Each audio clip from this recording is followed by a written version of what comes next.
Bonjour à tous et bienvenue dans cette ultime vidéo Halo Books.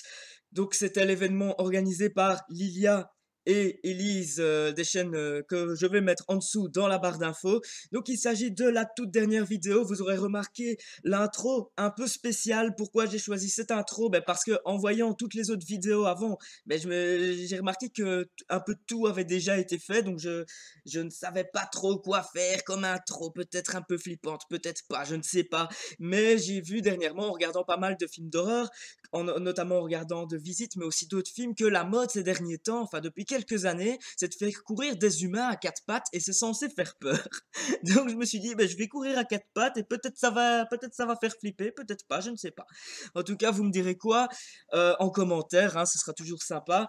Et donc, je vais ensuite vous parler déjà de Johanna qui passait hier, qui était avant-dernière, hein, à Book Around the Corner. Et donc, elle présentait ses contes qui font peur. Aujourd'hui, l'arbre d'Halloween. Ben oui, nous, sur d'Halloween, il fallait présenter un livre qui soit carrément dans le thème. Et c'est le cas avec cet arbre d'Halloween de Ray Bradbury. Il ne fait pas si peur que ça, ce livre, hein. Je l'ai lu il y a 2 jours. C'est plutôt un livre où on se rend compte que bon, c'est le jour d'Halloween, les enfants se déguisent, ils vont chercher des bonbons et tout ça. Mais en fait, est-ce qu'on connaît vraiment la signification d'Halloween? Est-ce qu'on sait vraiment en quoi on se déguise quand on se déguise en momie, en sorcière? Quelle est la signification de tout ça? Et il s'agit dans ce roman, dans ce petit roman qui fait à peu près 150 pages, une bande de gosses qui vont faire Halloween, qui vont rentrer dans une maison hantée et ils vont faire la connaissance d'un très très curieux personnage, très mystérieux personnage qui s'appelle Monsieur Monsuère. Et ce Monsieur Monsuère va le faire rendre compte qu'ils ne savent pas ce qu'ils font en fêtant Halloween. Ils ne connaissent pas la signification et grâce à un cerf-volant un peu magique, ils vont les faire voyager dans le monde entier à plusieurs époques, c'est-à-dire notamment dans l'Égypte ancienne, dans le Paris avec Notre-Dame de Paris, les gargouilles, au Mexique lors d'un rite mortuaire, en Angleterre aussi avec une certaine chasse aux sorcières. Et il va leur faire en compte un peu quel est l'esprit de l'Halloween, euh, pourquoi fête-t-on les morts, qu'est-ce que la Toussaint, qu'est-ce que la fête du Samhain.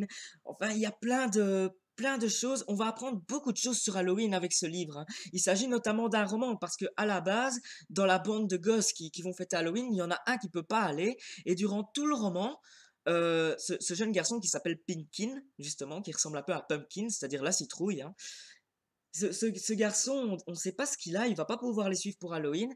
Et durant tout leur voyage, la bande de gosses va devoir un peu le sauver en Égypte ancienne, à Londres, à Paris, un peu partout, en Mexique.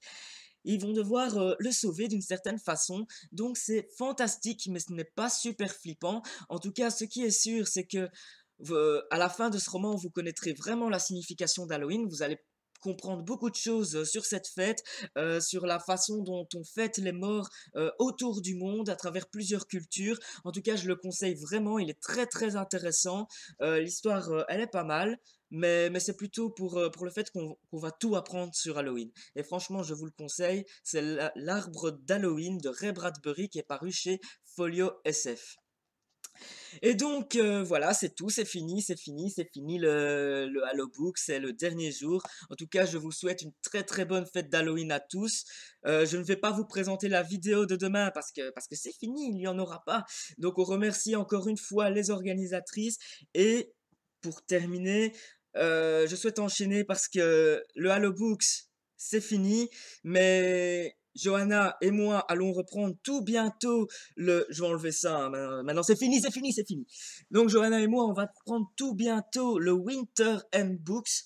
Donc je ne peux pas trop vous en dire pour le moment, mais sachez que vous aurez des nouvelles durant le mois de novembre, que les inscriptions auront lieu durant le mois de novembre. Pour l'instant, ça fait depuis la fin du mois d'août qu'on travaille sur le projet.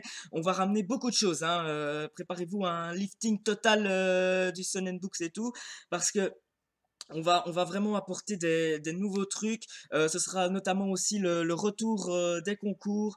Enfin voilà, on vous prévoit plein de choses.